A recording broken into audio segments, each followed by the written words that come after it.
Hi, my name is Sarah Whaling, and I'm a certified life and relationship coach. In my one on one coaching, I specialize in assisting in reprogramming attachment styles, healing from narcissistic relationships, and healing the subconscious mind, which is the step past awareness in the healing process when lasting change is created for the life that we want.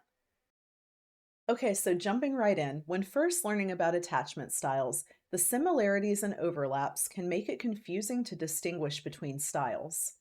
I remember many years ago, at the start of my healing journey, I just thought that fearful avoidant attachment was a less severe form of dismissive avoidant attachment, like a less dismissive one. I reason this because of the fact that fearful avoidants have a dismissive side, but also the capability of deep emotional connection, versus the dismissive avoidant really commonly shying away from this. It made sense with the limited amount of information that I had at the time. It's funny too, because my original attachment style was fearful avoidant before I became secure. Seeing some of the same misconceptions years later, I decided to do a series on common attachment style mistakes that people make and exactly how to know what someone's attachment style and yours is.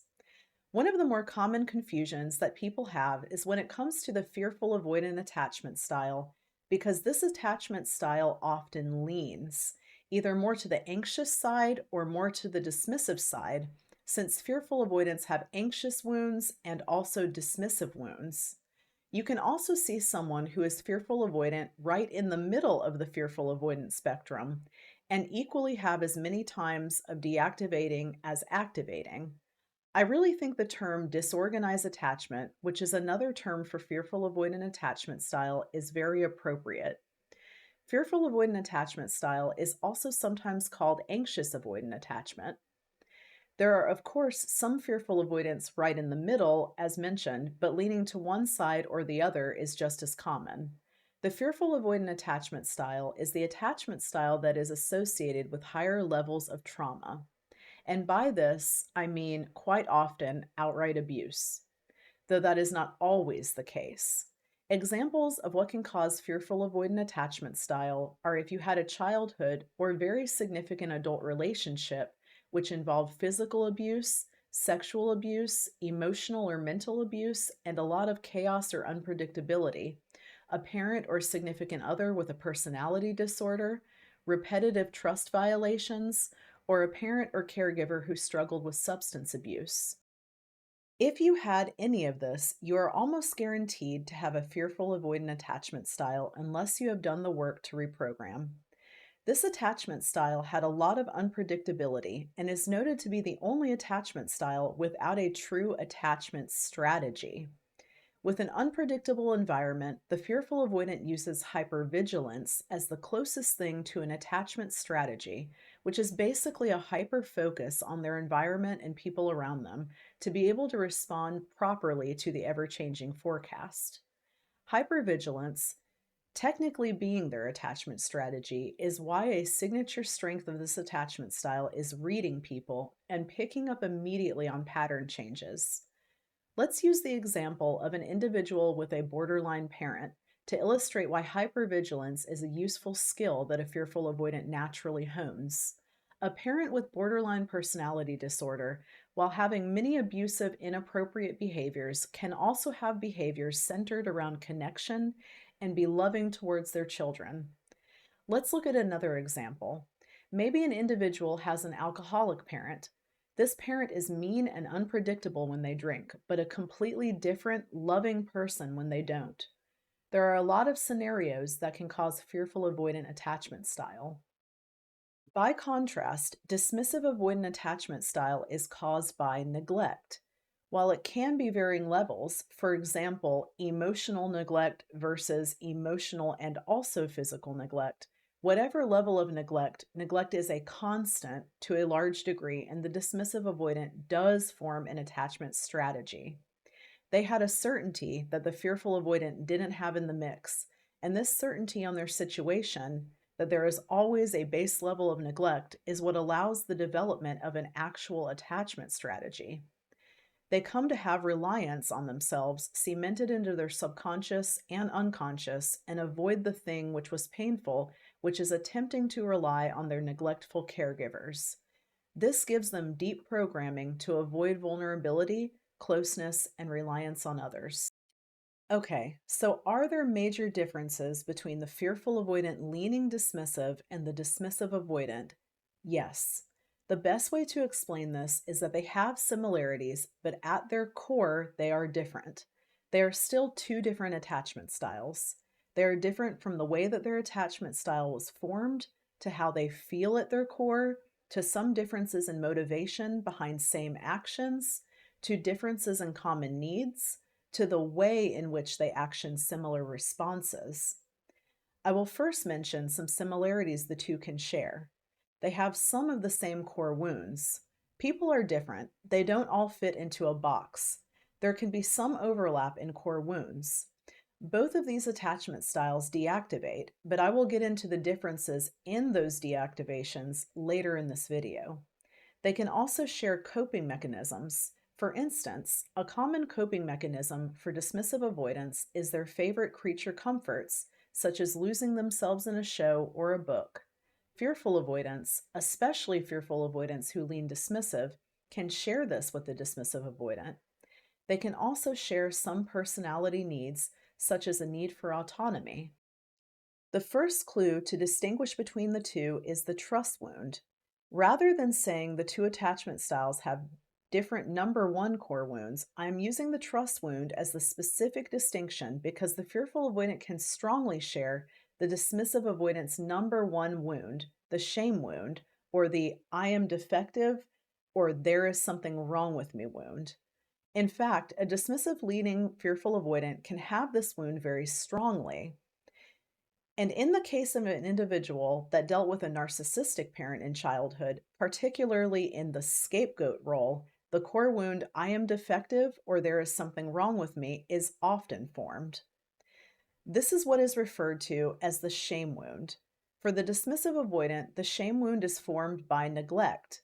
For the dismissive leaning fearful avoidant, the shame wound is more often formed by active shaming, but can also be from neglect or have neglect coupled with it.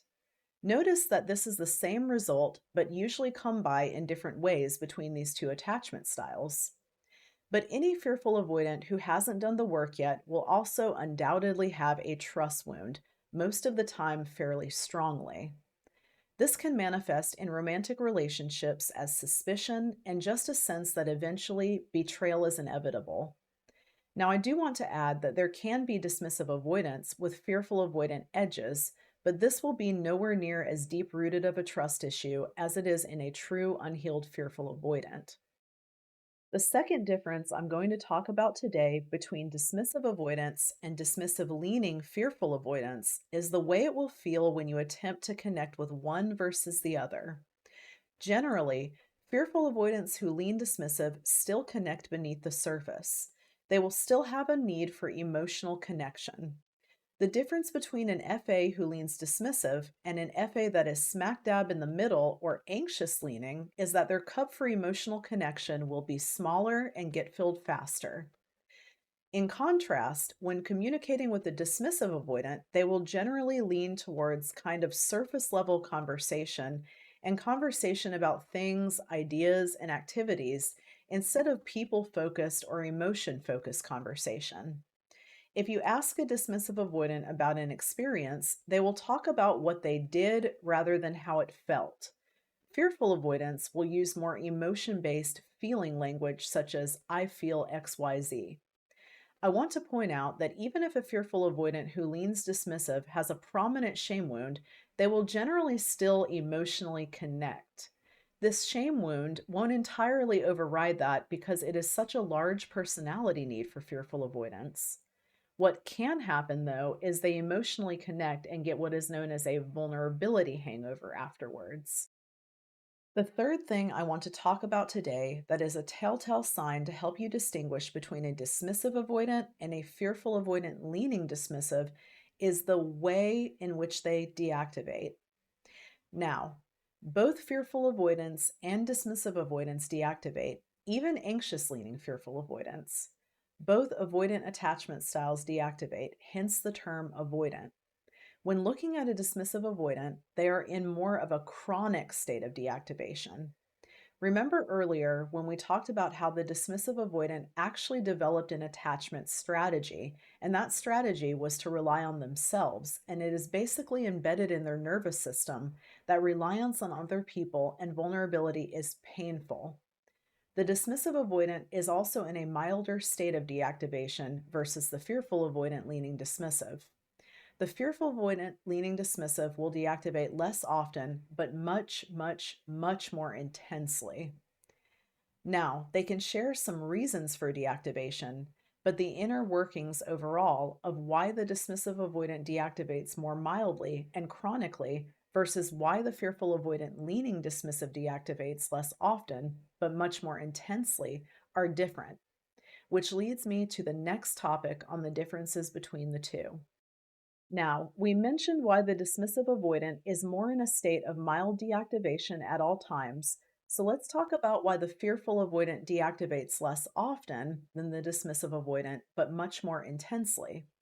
So, the reason an individual deactivates is because they are triggered. The reason that a person activates is also because they are triggered. This makes sense when looking at the fact that the fearful avoidant often swings between activation and deactivation because why? They generally have both anxious and avoidant wounds. So, this is why their patterns look like this. So, why do fearful avoidance leaning dismissive deactivate a lot harder than dismissive avoidance? This one is an interesting one to dive into because I have found that there are actually a few reasons for this. The fearful avoidant attachment style is the attachment style associated with the highest levels of trauma, and this really equals higher levels of pain generally.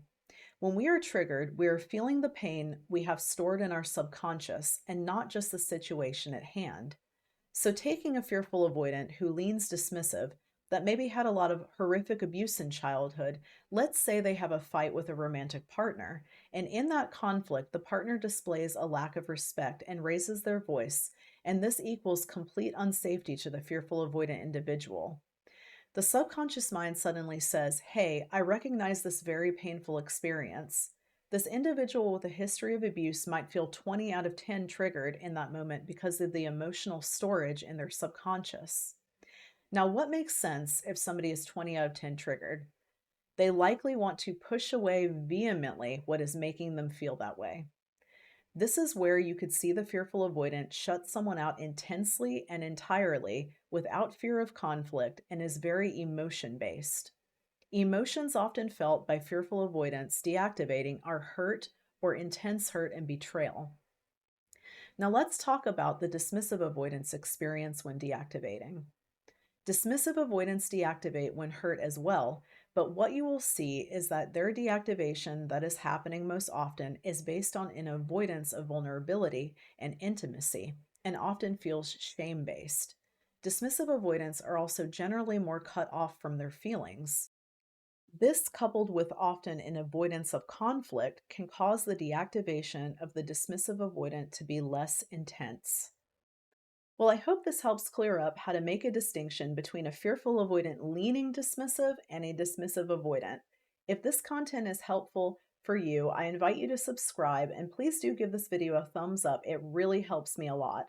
I post content regarding attachment styles, the subconscious mind, life mapping, personality disorders, and healing trauma, to name a few topics, calling on my personal and professional experiences. Thank you again for your continued engagement.